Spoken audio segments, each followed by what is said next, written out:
paz do Senhor, meus queridos e amados irmãos, a você que está nos assistindo também pelas redes sociais, mais uma manhã de domingo que nós estamos juntos aqui na nossa escola bíblica dominical. Eu louvo a Deus por essa oportunidade de aqui estarmos, também agradeço ao nosso pastor presidente, o pastor Cisac Valadares, que preside esta igreja e esta obra, e nos concede aqui a oportunidade de falarmos um pouco na EBD, na lição da Escola Bíblica Dominical, onde nós estamos navegando aí numa jornada juntamente com Paulo, e essa lição de número 3, hoje que nós vamos aprender, fala sobre a conversão de Saulo de Tarso. Nós vamos aqui mergulhar um pouquinho mais nessa experiência extraordinária que o apóstolo teve com o nosso Senhor Jesus Cristo no caminho de Damasco. Antes de nós iniciarmos, eu peço que você feche os seus olhos, que você curva a sua cabeça aí na sua casa. Nós iremos fazer uma oração para que Deus, através do seu Espírito Santo, venha nos abençoar e abrir a nossa mente para que nós possamos compreender a sua palavra. Querido e eterno Deus, em tua presença nós nos colocamos mais uma vez nesta manhã, com o propósito, Pai, de aprender um pouco mais da tua palavra.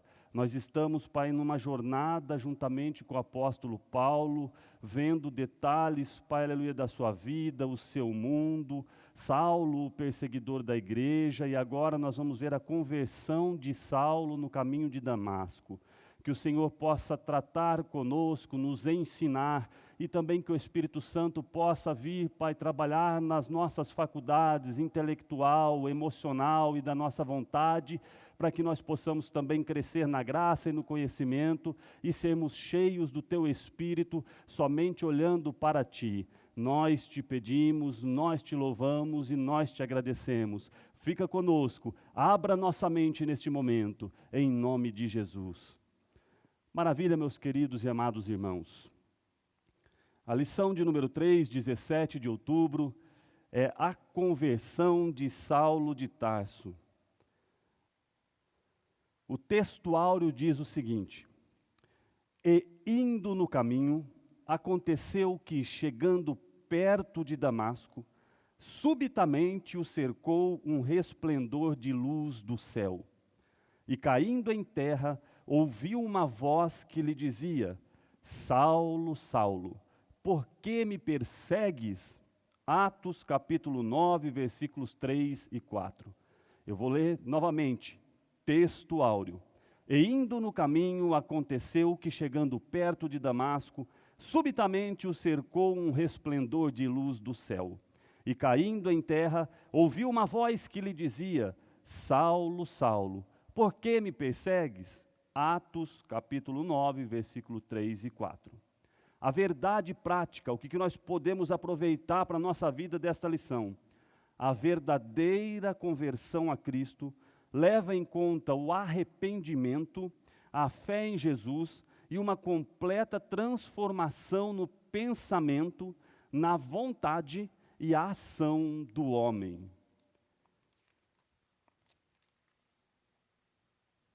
A leitura bíblica, ela se encontra no livro dos Atos dos Apóstolos, no capítulo de número 9, do versículo 1 ao versículo 9.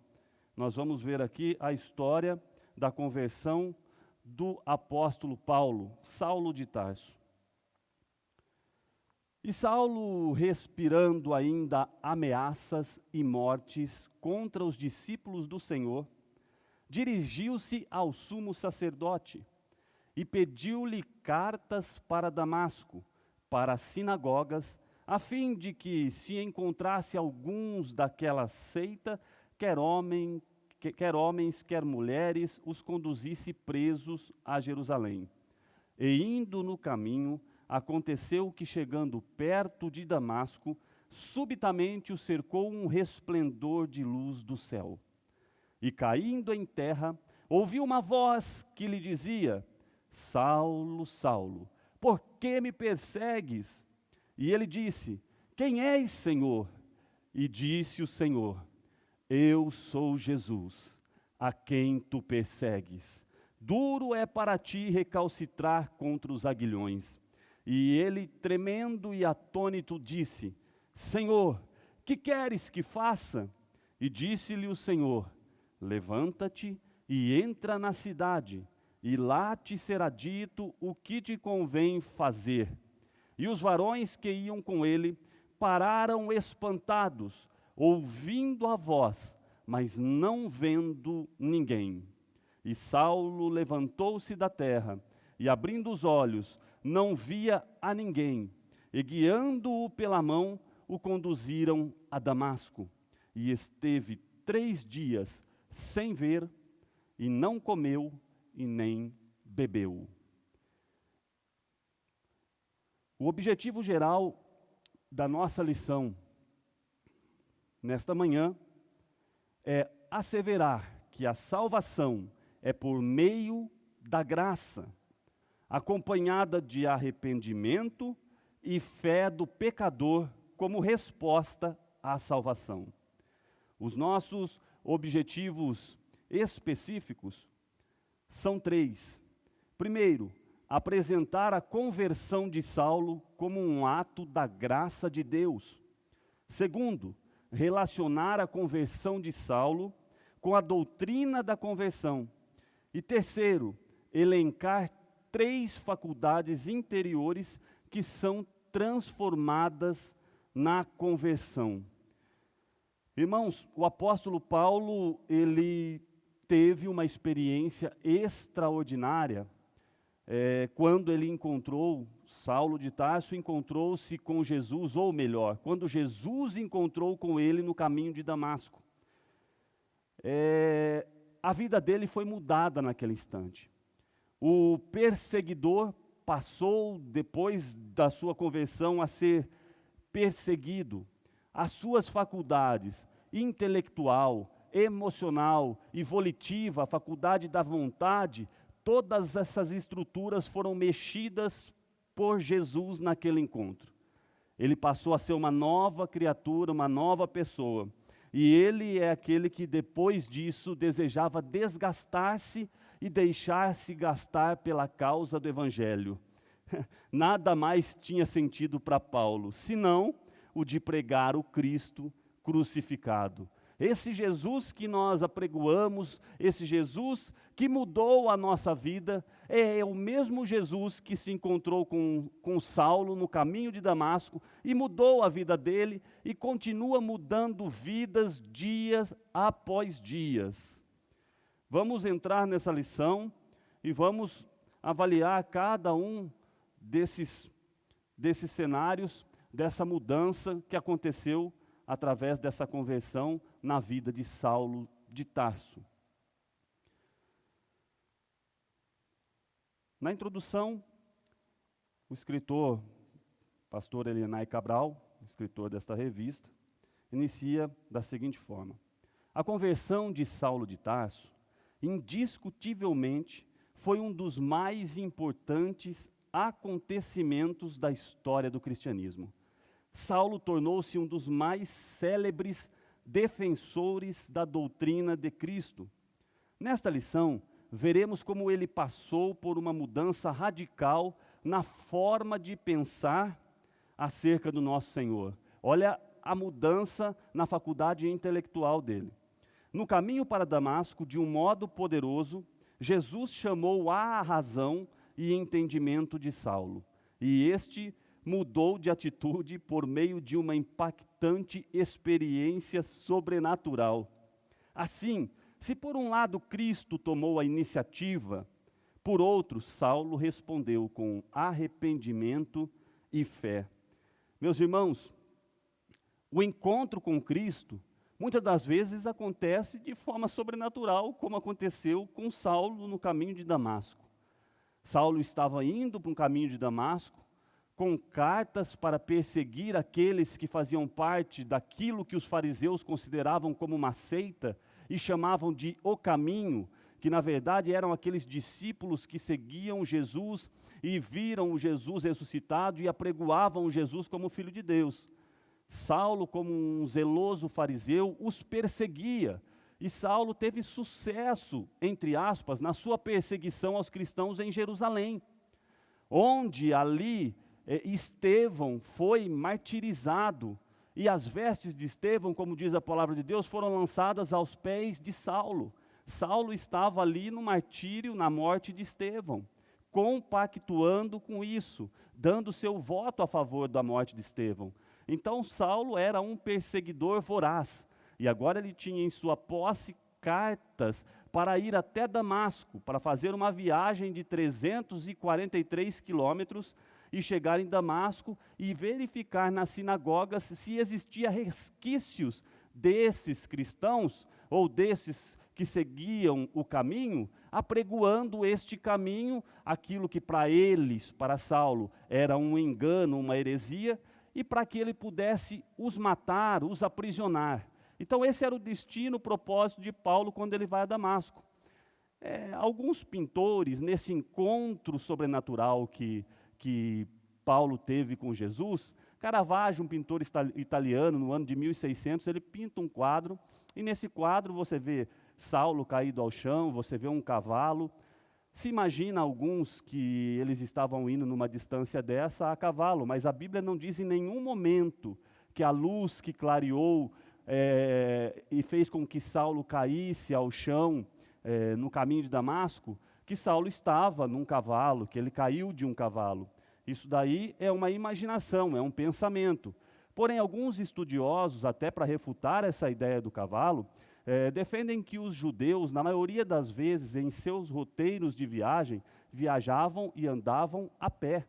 Os judeus normalmente não andavam a cavalo, os romanos sim andavam a cavalo. Então é bem provável, e nós vamos ver em alguns textos bíblicos, Paulo ele chegou a Damasco caminhando, alguém segurando em sua mão. E nós vamos verificar que a princípio ele e os fariseus que estavam com ele caminhavam. Eu só estou fazendo esse parênteses para que a gente não diga de forma clara que Paulo ele estava em cima de um cavalo e ele caiu, porque a Bíblia não diz isso.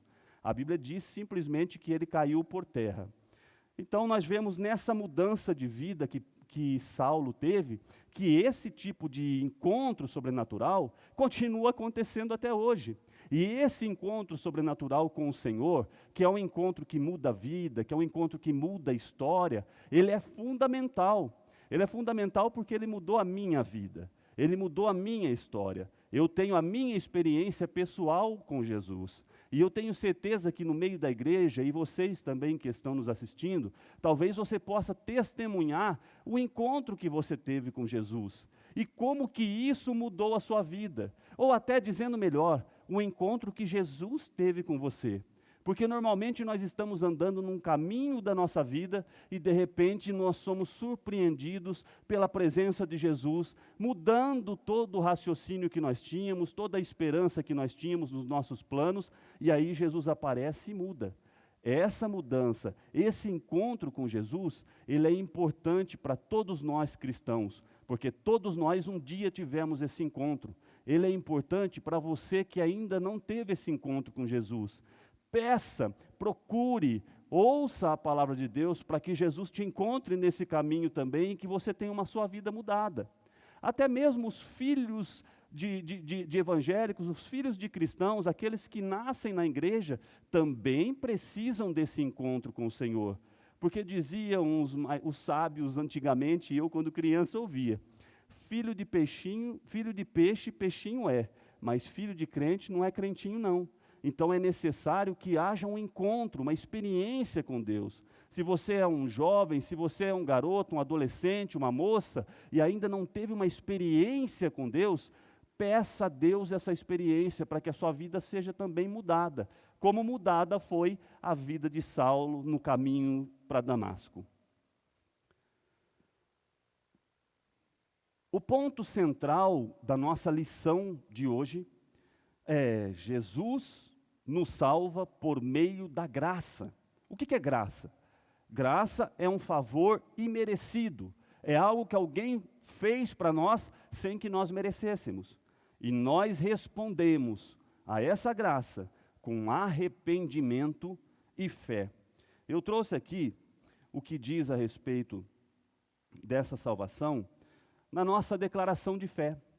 A nossa declaração de fé, na página de número 109, ela vai dizer: cremos, professamos e ensinamos que a salvação é o livramento do poder da maldição do pecado e a restituição do homem à plena comunhão com Deus.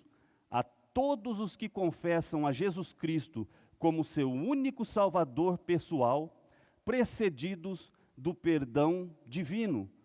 Atos 10, 43 vai dizer: a este dão testemunho todos os profetas, de que todos os que nele creem receberão o perdão dos pecados pelo seu nome. Aleluia. Então nós vamos falar um pouco sobre o aspecto da salvação nesta lição a respeito de Saulo no caminho de Damasco. Primeiro tópico, a conversão de Saulo, um ato da graça de Deus. O subtópico de número 1, ele vai nos falar sobre a conversão de Saulo e sua experiência sobrenatural. Em Atos, no capítulo 9, versículo 3, Lucas narra a impactante experiência sobrenatural de Saulo no caminho de Damasco. Surpreendido pelo resplendor do céu, mais forte que a luz do sol ao meio-dia, o perseguidor da igreja caiu por terra e ficou cego. Como eu disse, a caminhada era longa, mas Paulo já estava próximo de Damasco quando ele foi surpreendido por uma luz que, segundo ele, era mais forte do que o sol. Lá em Apocalipse, no capítulo 21, no versículo 23, nós vamos ver que essa luz foi revelada a João também. Apocalipse, capítulo 21, o versículo de número 23, vai dizer que quando João viu a santa cidade, a nova Jerusalém, então diz assim: a cidade não necessita de sol e nem lua, para que nela resplandeçam, porque a glória de Deus a tem alumiado, e o Cordeiro é a sua lâmpada. O que Saulo viu foi a glória do Jesus glorificado, ressurreto, e então Saulo caiu por terra quando ele viu aquela maravilhosa luz. Esse efeito de cair por terra é uma experiência que o profeta Ezequiel também teve quando ele viu a glória de Deus. Se você abrir a sua Bíblia no livro do profeta Ezequiel, no capítulo de número 1, no versículo 28, nós vamos ver ele dizendo, quando ele tem uma visão a respeito da glória de Deus, e no versículo 28 ele diz: como o aspecto do arco, que aparece na nuvem no dia da chuva, assim era o aspecto do resplendor em redor. Este era o aspecto da semelhança da glória do Senhor. E vendo isso, caí sobre o meu rosto e ouvi a voz de quem falava. No capítulo 3, no versículo 23 e 24, Ezequiel também, mais uma vez, ele tem essa sensação e ele tem essa visão e ele cai por terra. Ele diz: e levantei-me e saí do vale, e eis que a glória do Senhor estava ali, como a glória que eu vi junto ao rio Quebar, e caí sobre o meu rosto. Então entrou em mim o Espírito e me pôs em pé, e falou comigo, e me disse: entra, encerra-te dentro da tua casa. Então vejam o poder e a glória que foi apresentada a Saulo no caminho de Damasco. Realmente, um homem que tinha as suas convicções tão firmes como Saulo, Jesus se apresentou a ele de uma forma tão especial que quebrou todas as razões e as convicções que ele tinha. Se pelos argumentos racionais Saulo não ouvia sobre Jesus, o crucificado, a luz que ofuscou seus olhos trouxe a voz do próprio Senhor, que o confrontou de forma impactante. Saulo, Saulo, por que me persegues? Com sua ida para Damasco, o perseguidor tinha a intenção de acabar de vez com os seguidores de Jesus, mas ele foi surpreendido por uma experiência sobrenatural pela qual ele nunca havia passado.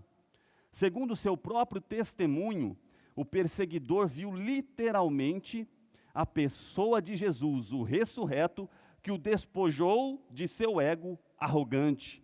Jesus quebra todo o ego, irmãos. Na hora que tem um encontro com Ele, vem uma sensação de dependência total dEle. Todos os prazeres e os desejos humanos são quebrados nessa hora. Nessa visão, Saulo pôde compreender quem era Jesus e a sua obra redentora no Calvário. Eu fico imaginando o cenário.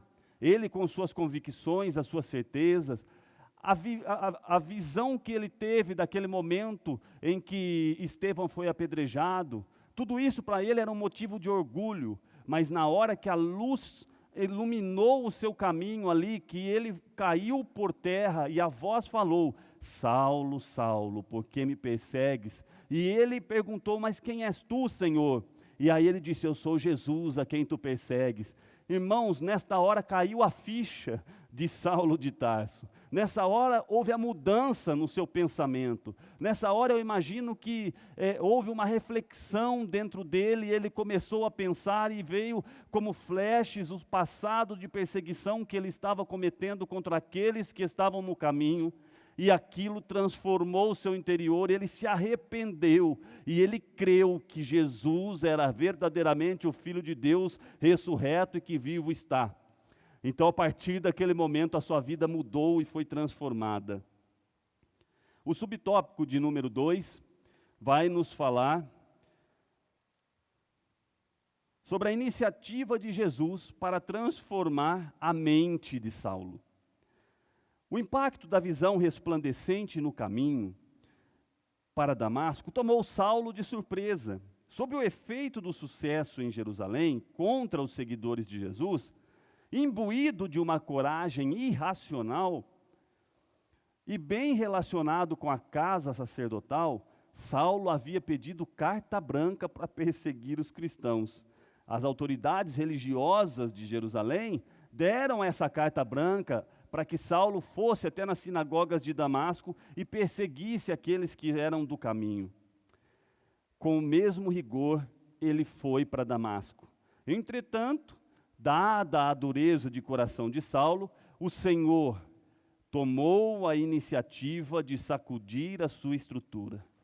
Oh, que coisa maravilhosa! O Senhor tomou a iniciativa de sacudir a estrutura de muita gente nessa história. A minha, a sua, a de muita gente. Como é bom ter o Senhor tomando a iniciativa. Haja visto que nós estávamos mortos nas ofensas e nos pecados, mas o Senhor, com a sua maravilhosa graça, tomou a iniciativa, assim como com Saulo, e mexeu com a sua estrutura física, psicológica e espiritual, agindo pessoalmente na sua direção. Saulo era comprometido com a causa. Saulo era zeloso. E se nós vemos aqui no próprio texto áureo, vai dizer que Saulo estava indo no caminho. É interessante que fala de um processo contínuo. Saulo estava indo para Damasco. Você não vai encontrar Deus procurando ou tendo um encontro com alguém que está parado, que está descansando, não. Você pode observar na palavra de Deus que ele busca quem tem atitudes.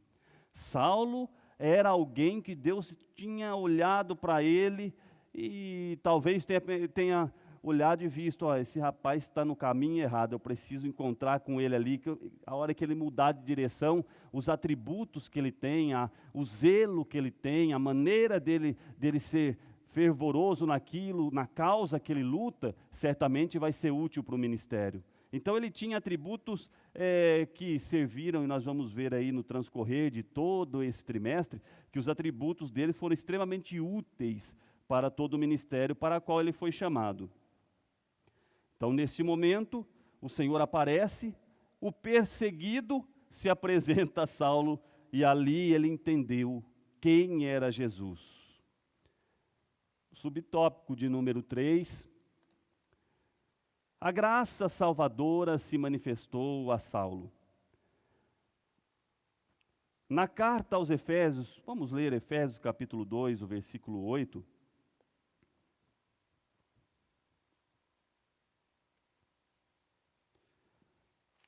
O que diz, Efésios 2, 8, diz assim: Porque pela graça sois salvos, por meio da fé.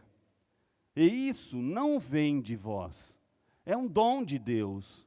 Ou coisa maravilhosa, a graça, o favor imerecido, essa graça salvadora que se manifestou a Saulo no caminho de Damasco. Também não vem de vós, é dom de Deus, é isso que está escrito em Efésios 2:8. E também na epístola a Tito diz assim, na epístola a Tito diz assim: porque a graça de Deus se há manifestado, trazendo salvação a todos os homens. Meus queridos, que fique claro que a graça de Deus, assim como Deus amou o mundo de tal maneira, que deu seu Filho unigênito para que todo aquele que nele crê não pereça, mas tenha vida eterna, essa graça não está restrita a algumas pessoas que foram predestinadas a serem escolhidas. Essa graça, ela é universal, ela é disponível a todos. O sacrifício de Cristo na cruz do Calvário é um sacrifício que abrange toda a humanidade. O sacrifício de Cristo é um sacrifício perfeito, completo, não parcial.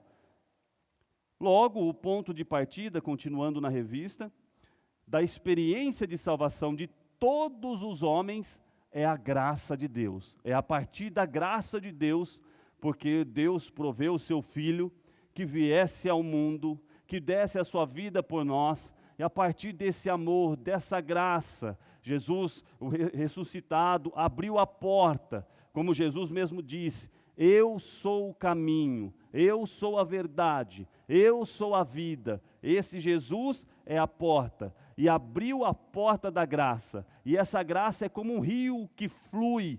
Enquanto esta porta da graça estiver aberta, todos podem beber desta água, está disponível a todos nós.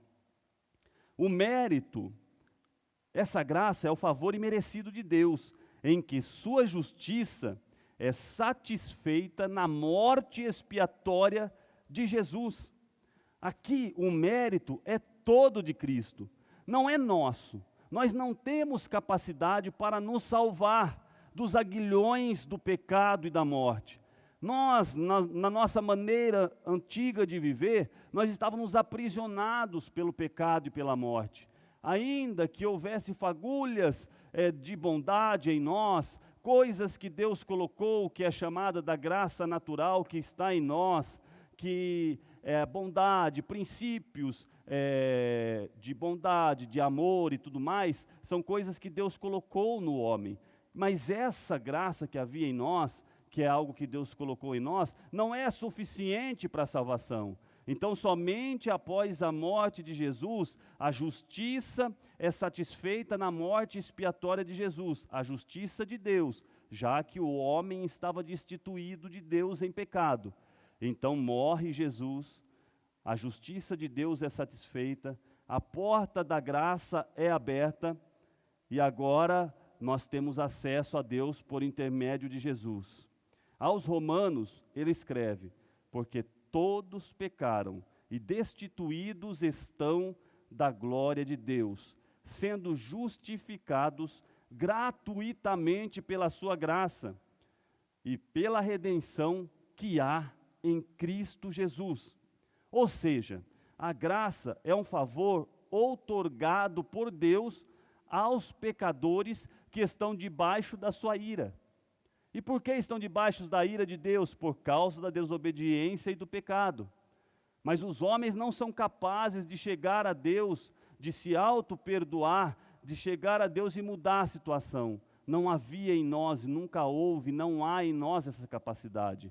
E é por isso que através do sacrifício de Jesus, o Cordeiro perfeito, imaculado, agora então a justiça está feita. Jesus nos justificou. O sangue de Jesus nos justifica, e agora então essa graça é derramada, e ela nos aproxima de Deus. Evidentemente, a conversão de Saulo foi mais do que um convencimento intelectual sobre Jesus. Ela foi fruto da obra regeneradora do Espírito Santo em sua vida, levando-o a confessar que Jesus era o Senhor e Salvador de sua vida. Irmãos, de forma rápida, a gente pode falar aqui nesse subtópico 3 sobre a doutrina da salvação. Mas a doutrina da salvação, ela tem conteúdos extensos e profundos, que fique para nós claro que a salvação ela está disponível a todos os homens, através da morte de Jesus, porque esse é um ponto importante para nós. Não pensarmos que alguns são eleitos e escolhidos em detrimento a outros, mas que todos, a partir do momento que Jesus é revelado a ele, aí o livre-arbítrio vai dar para ele a posição de escolher seguir esse Jesus que foi revelado ou seguir um outro caminho. A síntese do tópico 1 diz: Jesus teve a iniciativa de transformar Saulo. Essa conversão se deu pelo impacto de uma experiência sobrenatural, que foi o que nós vimos neste tópico de número 1. Então, só para a gente rememorar aqui, qual que é a parte que Deus faz? Deus, ele regenera. Ele regenera o quê? Ele regenera a faculdade intelectual do homem, a mente do homem, a mentalidade que estava aprisionada em pecado. Deus também, ele justifica. Ele justifica onde? Na faculdade emocional do homem. Porque nós, quando reconhecemos o nosso pecado, Deus em sua santidade, nós em nossos pecados, o sentimento que nós temos é de profunda tristeza. E então Deus, ele justifica essa diferença em que existe a sua santidade e nós, aqui em nossos pecados. Esta é a justificação através do sangue de Jesus Cristo. E Deus também, ele santifica e ele age na faculdade da vontade humana, na faculdade volitiva. Então, quanto mais nós nos aproximamos de Deus, mais nós temos o desejo de ser iguais a Ele, no sentido de sermos mais santos, de sermos mais puros, de buscarmos mais a Tua face, de orarmos mais, etc. Vamos para o tópico de número 2. Saulo e a doutrina bíblica da conversão. A conversão, ela começa no arrependimento. Este é o subtópico de número 1, do tópico de número 2. A palavra arrepender-se, no grego bíblico, é metanoia, ou metanoel, que significa pensar de maneira diferente, sentir remorso. É uma disposição interior para mudar. Então, a conversão ou arrependimento, ele não é algo que simplesmente você sente como se fosse um remorso. Eu sinto um mal-estar por ter feito algo errado, mas eu vou continuar da mesma forma que eu estou. Não, a conversão, ela é uma mudança de rota. Não é uma mudança de 360 graus em que você dá uma volta inteira em torno de si mesmo. Não, é uma mudança de 180 graus. Você está indo para o sul e vira para o norte. Você está indo para o leste e vira para o oeste. Este é o sentido verdadeiro da conversão. Pensar diferente. No Novo Testamento, arrepender-se traz a ideia de tristeza pelos próprios pecados, acompanhada de um desejo de corrigir o rumo. É a mudança na mente que induz a correção de caráter e conduta moral. É a contrição do coração. É o desejo de mudar de atitude quanto ao comportamento na vida cotidiana. Então a conversão traz uma mudança na vida do ser humano. Isso não é obra do próprio homem, isso é obra do Espírito Santo de Deus, que a partir do momento que a pessoa creu, se arrependeu, ele começa a agir no homem. E isso vai mudando desejos, vai mudando forma de pensar, vai mudando forma de falar, vai mudando todas as formas exteriores, em consequência de uma mudança que está acontecendo dentro da pessoa. Portanto, a conversão é uma parte do processo de salvação do pecador. Ela assinala o início do despojamento do velho homem e aponta para o revestimento do novo homem.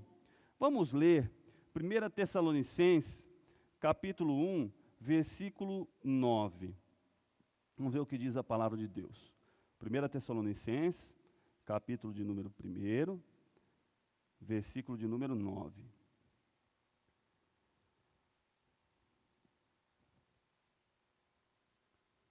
Porque todos eles relatam de que maneira fomos recebidos por vós e de que maneira vos convertestes dos ídolos a Deus, para servirdes ao Deus vivo e verdadeiro. Então aqui nós vemos experiências de pessoas que foram convertidas, que tiveram uma mudança de atitude. Certamente, se eu perguntar para cada um de vocês que estão nos ouvindo, vocês vão ter relatos de experiências de mudança de atitude em suas vidas com Deus. O tempo não nos permite, eu poderia contar experiências também que aconteceram inclusive na minha casa com os meus pais, isso lá no ano de 1988. Deus, Ele é tão bom, Ele é tão misericordioso, que Ele muda o homem que era mau, o homem que era perdido, o homem que era caído, o homem que não tinha esperança, o homem que não tinha futuro. Quando eu estou dizendo o homem, eu estou incluindo a humanidade, estou falando da raça humana. Deus, Ele tem misericórdia de todos nós, é muito amor de Deus por nós, a graça derramada, e Ele muda a história realmente. Talvez você possa fechar o teu olho e fazer uma reflexão a respeito da tua história e lembrar de quem você era antes de Jesus te encontrar, de quem você era lá atrás, antes de você ter uma experiência com Deus, e fazer agora uma reflexão presente, analisando o que mudou na sua vida desde que Jesus entrou nela. Oh, meus queridos, Jesus muda a vida do homem, Jesus transforma a história do homem. Então, conversão é dar meia volta e é olhar para Deus com arrependimento e com fé. Vamos para o subtópico de número 2. A conversão de Saulo promoveu uma transformação pessoal. Foi o que aconteceu com Saulo, pois a luz do resplendor do céu cegou-lhe os olhos carnais, e o fez ver o Cristo ressuscitado, abrindo-lhe os olhos espirituais para conhecê-lo como Senhor e Salvador. Essa experiência sobrenatural e impactante o fez indagar ao Cristo ressuscitado sobre o que deveria fazer. De uma vontade egoísta, individualista, Saulo agora demonstra completa resignação à vontade soberana de Cristo. Era o desejo de obedecer, de se colocar à disposição de Cristo. Veja que o perseguidor destemido, voraz, o perseguidor que ia com zelo nos seus propósitos, agora ele muda completamente. Saulo não perdeu o zelo, Saulo não perdeu o seu intelecto, Saulo não perdeu, Jesus não tirou nada disso de Saulo. Jesus mudou a mente de Saulo, ou quando ele se apresentou a Saulo, Saulo caiu em si, e aí ele entendeu. A partir daquele momento, a história de Saulo foi outra. Seus pensamentos, sua conduta, tudo mudou. Seus valores passaram a ser outro. Ele era um homem que tinha títulos, tinha uma posição, tinha um status social. Vamos ver o que ele fala lá, escrevendo aos Filipenses, no capítulo de número 3, no versículo 4 ao 8. Filipenses 3, do 4 ao 8, ele diz: ainda que também eu podia confiar na carne. Se algum outro cuida que pode confiar na carne, ainda mais eu, circuncidado ao 8º dia, da linhagem de Israel, da tribo de Benjamim, hebreu de hebreus, segundo a lei fui fariseu, segundo o zelo, perseguidor da igreja, segundo a justiça que há na lei, irrepreensível. Mas o que para mim era ganho, reputei-o perda por Cristo. Então veja só, tudo que ele tinha, que ele achava que tinha valor, a mente dele foi completamente mudada depois que Cristo entrou na vida dele. É isso que Jesus faz quando entra na nossa vida. realmente a gente passa a viver com outro interesse. O nosso interesse passa a ser as coisas que são de cima, não as coisas que são da terra. Isso parece loucura para o mundo. O mundo pode até não compreender isso, mas é um desejo que vem por conta dessa experiência com Deus. É o desejo das coisas celestiais. É uma experiência que nós temos com Jesus, com o Espírito Santo de Deus, com um agir sobrenatural em nossa vida, e isso nos leva a desejar coisas que não são daqui. Isso nos leva a desejar coisas que são eternas. As coisas daqui nós passamos a entender que perecem. Porém, enquanto estamos nesta terra, nós também recebemos a ajuda do Consolador, do Espírito Santo. Ele nos consola em todas as dificuldades ou os momentos tribulosos que passamos, ao mesmo tempo que Ele nos conduz, em que nós vamos andando com Cristo, passo a passo, rumo àquela cidade que nós esperamos, em que Jesus vai nos levar. Então nós vivemos nesta terra, mas nós olhamos lá para a eternidade. Irmãos, como isso é bom. Como isso é maravilhoso, viver uma vida com Deus. Só para nós termos uma outra referência a respeito dos olhos espirituais abertos no momento da conversão, eu trouxe aqui um livro é um best-seller. Se você não tem esse livro, é um livro de cabeceira chamado O Peregrino, de John Bunyan. Esse livro foi escrito e editado lançado a primeira vez no ano de 1678. Então veja que é um livro bem antigo, conhecido no mundo todo. Ele conta a história de um peregrino que tinha um livro em sua mão e ele leu esse livro. E depois de ler esse livro, ele mudou a sua trajetória e a sua vida. Até porque a palavra de Deus diz que a fé vem pelo ouvir a palavra de Deus. Seja ouvindo ou seja lendo, a fé vai nos transformando. Eu só queria ler o início desse livro, o capítulo 1 dele, quando John Bunyan, na prisão, a história dele é linda, quando ele na prisão tem um sonho, e aí ele diz assim: enquanto atravessava o deserto deste mundo, aproximei-me de um certo lugar onde havia uma caverna, deitei-me naquele lugar, e dormi e tive um sonho. Na verdade, ele estava numa prisão, o escritor desse livro. Ele estava preso e ele teve um sonho. E em meu sonho, eu vi um homem vestido de trapos, com o rosto virado para sua casa. Segurava um livro na mão e um grande fardo nas costas. Eu vi o homem abrir o livro e ler. E enquanto ele lia, chorou, tremeu e clamou tristemente: o que devo fazer? Somente esse texto inicial eu quis compartilhar com os irmãos. Essa é a história de muita gente que ouviu a palavra de Deus e se colocou numa encruzilhada. O que eu devo fazer? Quando os olhos são abertos, quando cai em si, é a hora em que o Senhor começa a trabalhar em nossas vidas. Vamos para o subtópico de número 3. A conversão faz parte da doutrina bíblica da salvação. O choque da experiência sobrenatural, do resplendor de luz sobre seus olhos, transformou a mente de Saulo, levando-o a reconhecer o Cristo que outrora rejeitava, agora o fazia apóstolo.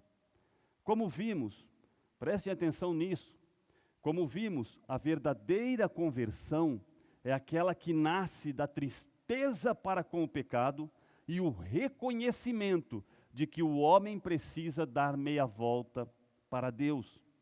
É uma mudança que tem raízes na obra regeneradora do Espírito Santo, efetuada na vida do pecador. Como obra de Deus, a conversão é uma manifestação externa da regeneração operada pelo Espírito Santo no interior do homem. Então, peraí, o Espírito Santo, o homem, a fé vem pelo ouvir. O homem, então, nesse momento, ele ouve, ele crê, ele se arrepende. E como uma obra da conversão, o homem começa a mudar a sua maneira de ser. Essa mudança, às vezes, ela pode ser repentina ou ela pode ser progressiva. Essa mudança é uma obra da regeneração operada pelo Espírito Santo no interior do homem. E o que é essa regeneração? Essa regeneração, ela envolve a mudança da velha vida de pecado em uma nova vida de obediência a Cristo. É por isso que às vezes muitas pessoas perguntam para nós cristãos: mas por que você não faz isso? Por que você não está nos bares? Por que você não bebe? Por que isso? Por que aquilo? Nós não fazemos isso porque nós entendemos a partir do momento em que Cristo entrou na nossa vida de uma forma especial, em que nós tivemos esse encontro sobrenatural com Deus, que essas coisas não nos dão mais prazer. O nosso prazer está em estar com Cristo, em fazer as coisas que agradam a Ele. Então, essas coisas não agregam no nosso dia a dia, no nosso cotidiano. Não há desejo nas coisas terrenas. Então, é uma transformação que o Espírito Santo vai fazendo no homem, regenerando o homem. Isso implica mudança de pensamento, mudança de vontade e ação. Uma mudança que altera todo o curso da vida do pecador. É o ato divino pelo qual Deus faz com que o pecador volte para Ele em arrependimento e fé. Portanto, uma verdadeira conversão revela uma poderosa transformação na vida do convertido. Há alguns passos para essa conversão. Se nós lermos o Salmo 119, o versículo 59 e o 60, vamos ver o que diz o salmista. Salmo 119, versículos 59 e 60. Considerei os meus caminhos. Grave os verbos. Considerar. Considerei os meus caminhos. Voltei os meus pés. Olha só, uma mudança de rumo, voltar. Considerei os meus caminhos, voltei os meus pés para os teus testemunhos. Seguindo no versículo 60, no verso 60. Apressei-me. Apressar-se. Nós não podemos perder tempo. Quando o Senhor nos chama, nós temos que estar dispostos e já começar a mudança na nossa vida.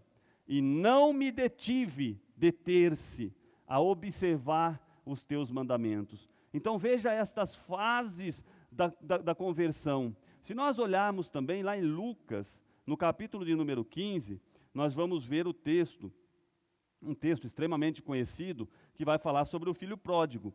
Se nós lermos alguns versículos do capítulo 15, o versículo 17, 18 e 19, nós vamos ver 3 fases da conversão do filho pródigo. Diz assim, versículo 17, e caindo em si, ele caiu em si. Quantos trabalhadores de meu pai têm abundância de pão e eu aqui pereço de fome? Então, foi naquele momento que ele entendeu que ele precisava de mudar. Aí no versículo 18, levantar-me-ei, e irei ter com meu pai. Então ele teve ali um arrependimento. Quando ele caiu em si, ele se arrependeu. Aí depois ele toma uma decisão, levantar-me-ei, e irei ter com meu pai, e pedir-lhe-ei, Pai, pequei contra o céu e perante ti, já não sou digno de ser chamado teu filho, faze-me como um dos teus trabalhadores. E aí no versículo 20 diz assim, e levantando-se, foi para seu pai. Então veja as fases da conversão, arrependimento, decisão e ação. É assim que acontece na conversão. Não é somente o arrependimento. Há uma decisão a ser tomada que envolve o homem. E há uma ação também que envolve o homem também. O filho pródigo fez isso. Ele não só decidiu, ele levantou e ele foi. A síntese do tópico de número 2 é a conversão do homem começa no arrependimento e perpassa a transformação pessoal. Então veja como que a conversão muda o ser humano. Quanta gente que você conhece, que você viu, que vivia uma vida tão complicada, e às vezes as pessoas olhando lá de fora, às vezes até criticam. Olha, estava lá, agora está lá vestindo um terno, uma gravata, está lá pregando a palavra, mas é assim que acontece mesmo, meus queridos. O Senhor muda mesmo. De onde nós não imaginamos, o Senhor tira e traz para a sua presença. É assim que o Senhor faz. Nós podemos não ter valor nenhum aí no mundo, mas o Senhor pega essas pessoas mesmo sem valor e Ele valoriza essas pessoas. Eu posso olhar, ou você pode olhar algumas pessoas aí no mundo e até desprezá-las, mas o Senhor não, Ele ama a todos, seu amor é abundante, não tem fim. Então há transformação mesmo, as pessoas são transformadas pelo nosso Senhor Jesus Cristo. Vamos para o último dos tópicos, as 3 faculdades interiores transformadas na conversão.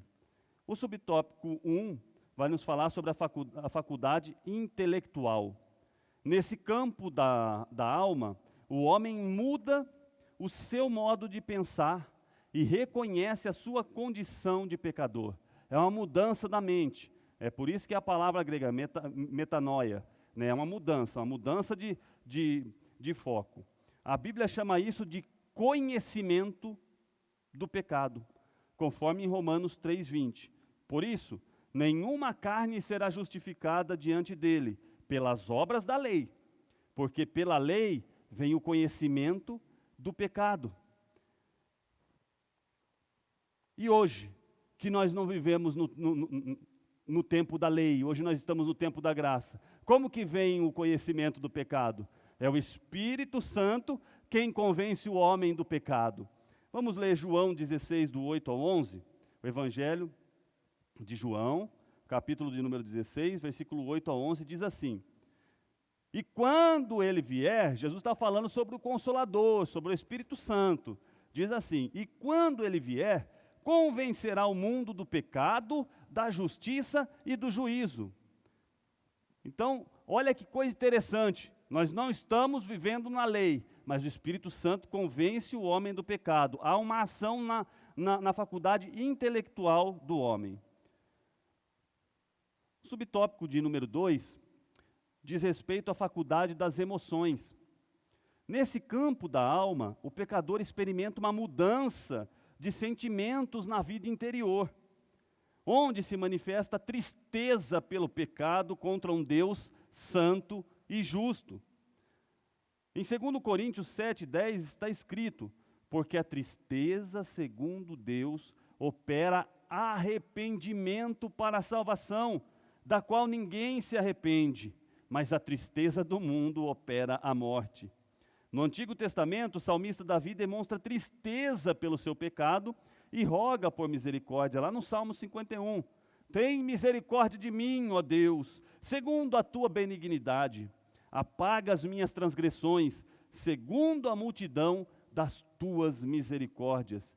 O conhecimento do pecado na faculdade intelectual gera tristeza agindo na faculdade das emoções, tristeza pelos pecados cometidos contra um Deus santo e justo.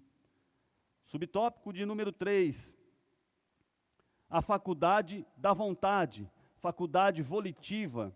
Se o homem está convencido em seu intelecto e sentimento a respeito do seu pecado, resta-lhe agora exercer a sua vontade. É aquilo que nós vimos lá sobre os processos da conversão. O filho pródigo desejou, levantar-me-ei. E no versículo 20, ele levantou-se e foi. O pecador agora pode pensar, desejar e fazer o que deve ser feito para a glória de Deus. Como imagem de Deus, o homem foi dotado com a faculdade de escolher livremente.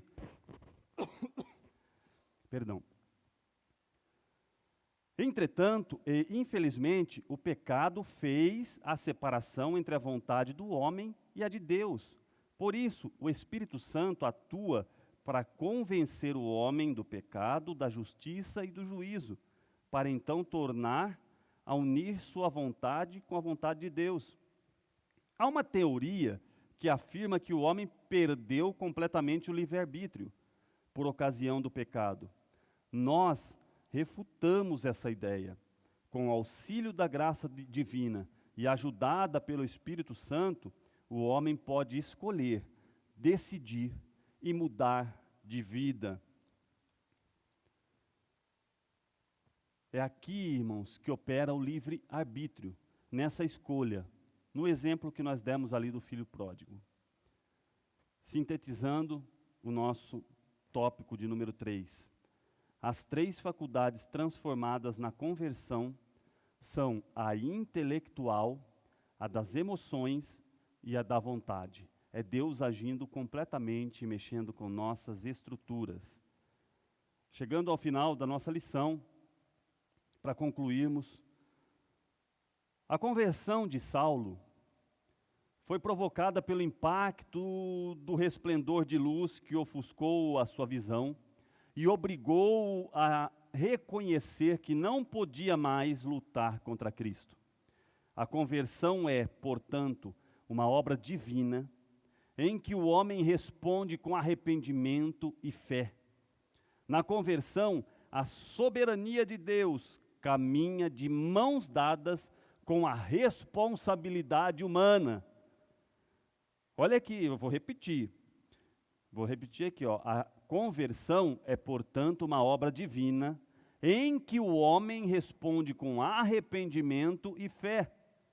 Na conversão, a soberania divina caminha de mãos dadas com a responsabilidade humana.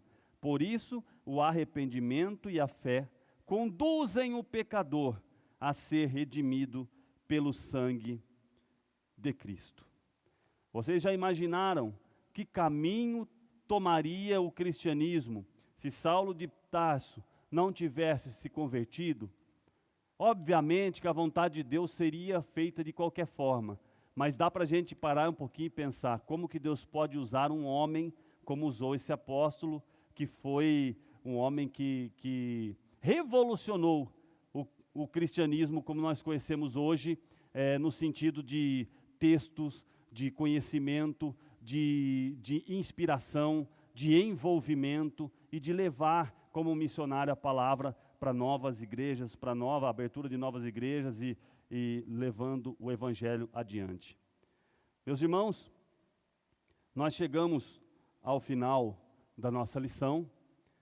Eu quero agradecer a todos os irmãos que estiveram presentes conosco nesta manhã, que você possa ter um domingo abençoado.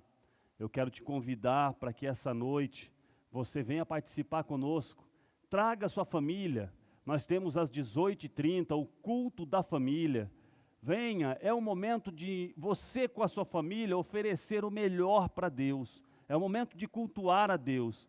Então eu quero que você venha nesta noite. Nós estamos respeitando todos os protocolos sanitários na igreja.